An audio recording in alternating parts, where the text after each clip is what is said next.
Hello friends. तो आपका स्वागत है पीसी क्लासेस में। तो सेशन को लाइक करिए और जो भी नया है वो चैनल को सब्सक्राइब कर लीजिए।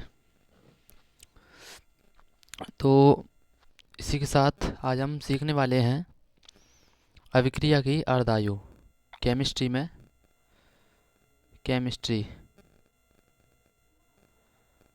केमिस्ट्री में जो फोर्थ चैप्टर है उसकी हम शून्य कोट की अभिक्रिया एंड प्रथम कोट की अभिक्रिया वो हम निकाल चुके हैं। तो आज हम सीखेंगे अर्धायु। अर्धायु का जो होती है अर्धायु को परिभाषा देखेंगे अर्धायु की। एंड अर्धायु का जो शून्य कोटि की अभिक्रिया के लिए जो अर्धायु निकालते हैं उसे देखेंगे। और जो प्रथम कोटि की अभिक्रिया के लिए अर्धायु होती है वो हम नेक्स्ट लेक्चर में देखेंगे। तो इस वीडियो में हम देखेंगे कि शून्य कोटि की अभिक्रिया के लिए अर्धायु और अर्धायु की परिभाषा। ओके, तो चलते हैं। अर्ध आयु अभिक्रिया की अर्धायु। अभिक्रिया की अर्ध आयु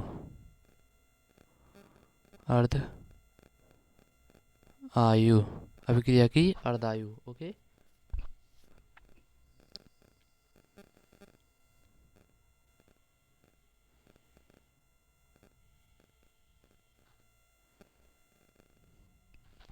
तो अभिक्रिया की अर्धायु की हम परिभाषा देखते हैं।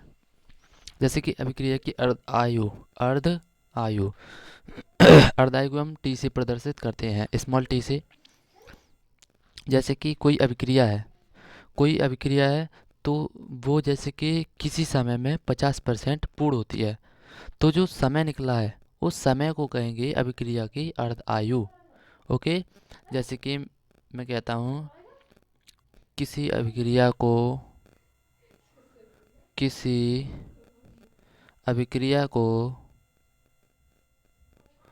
50% या 1/2 भाग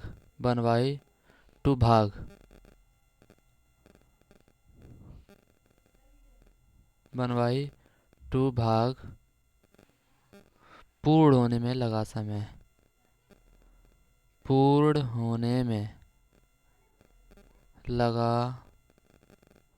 समय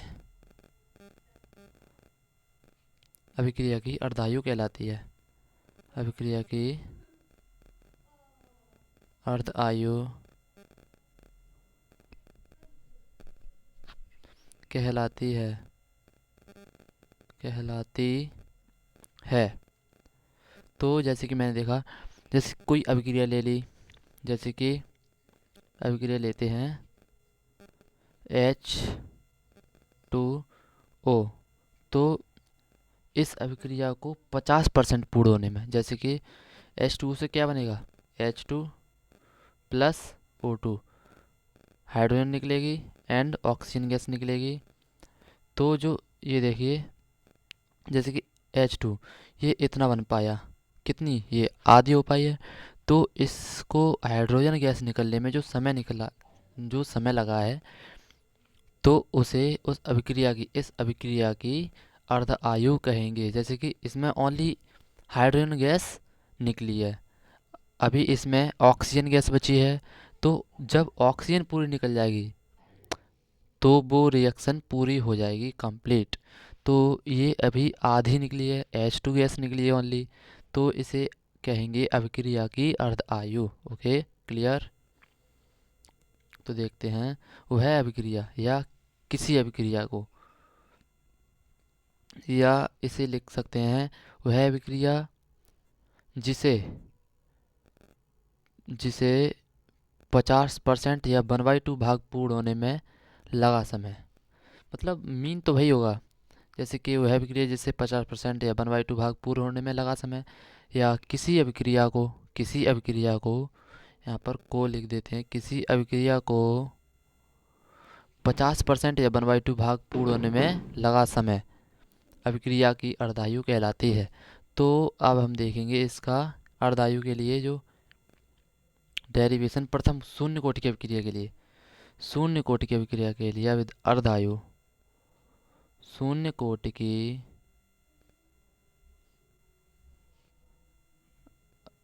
अभिक्रिया के लिए अर्ध आयु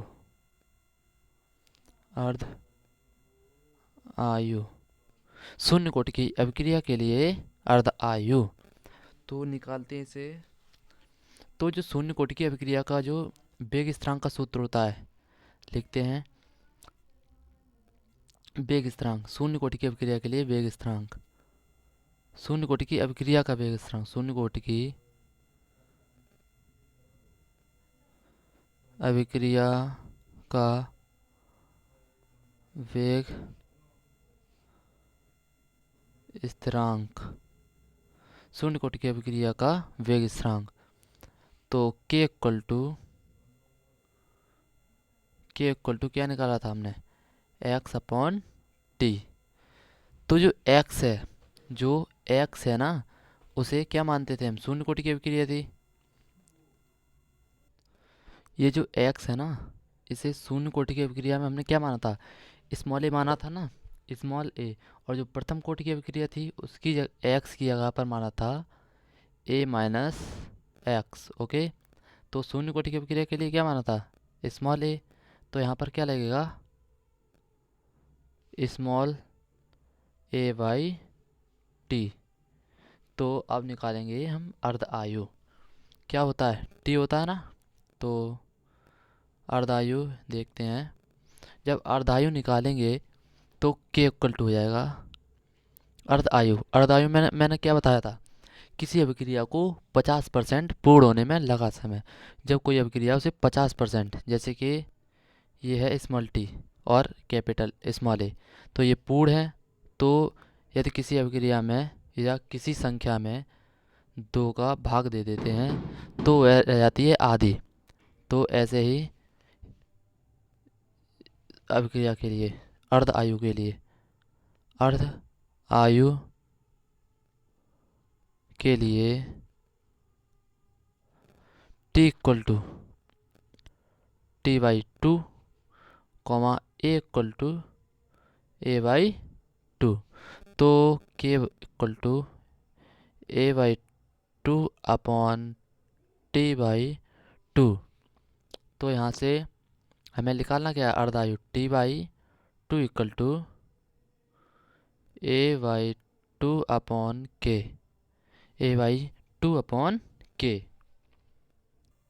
और यदि हम k के नीचे यदि एक मान लें, यदि k के नीचे एक मान लें तो कोई फ़र्क नहीं पड़ेगा इस सब क्रिया में। तो ये देखेंगे हम, तो ये हो जाएगा T by two equal to T half equal to A by two upon K by one. तो जब ऐसी जो स्थिति आती है तो उसमें ये इसका गुणा इससे होता है और इसका गुणा इससे। तो टी हाफ इक्वल टू क्या हो जाएगा, ए अपॉन टू के, ए अपॉन टू के। और जो ए है टी हाफ, इसे हमने क्या माना था, ए नॉट को ही तो स्मॉल ए होता है, ए नॉट, क्योंकि जो शून्य कोटि की अभिक्रिया में होता है उसी को x इक्वल टू ए मानते हैं। इसलिए ये हो जाएगा ए नॉट बाई टू के। तो ये शून्य कोटि की अभिक्रिया के लिए निकाला आई अर्ध आयु। ओके, तो सभी बच्चों को क्लियर हुआ। तो चलिए इसी लेक्चर में देखते हैं प्रथम कोटि की अभिक्रिया के लिए अर्धायु। ओके, तो देखते हैं प्रथम कोटि की अभिक्रिया के लिए अर्धायु। चलिए नेक्स्ट लेक्चर में देखते हैं। नेक्स्ट लेक्चर में टाइम ज़्यादा हो जाएगा। तो आज हमने देखा शून्य कोटि की अभिक्रिया के लिए अर्धायु। तो इसी के साथ क्लास एंड करते हैं। और जिसने भी चैनल को सब्सक्राइब नहीं किया है वो चैनल को सब्सक्राइब कर दें और सेशन को लाइक करें, सेशन को लाइक कर दें। ओके, तो इसी के साथ क्लास को एंड करते हैं। मिलते हैं नेक्स्ट क्लास में।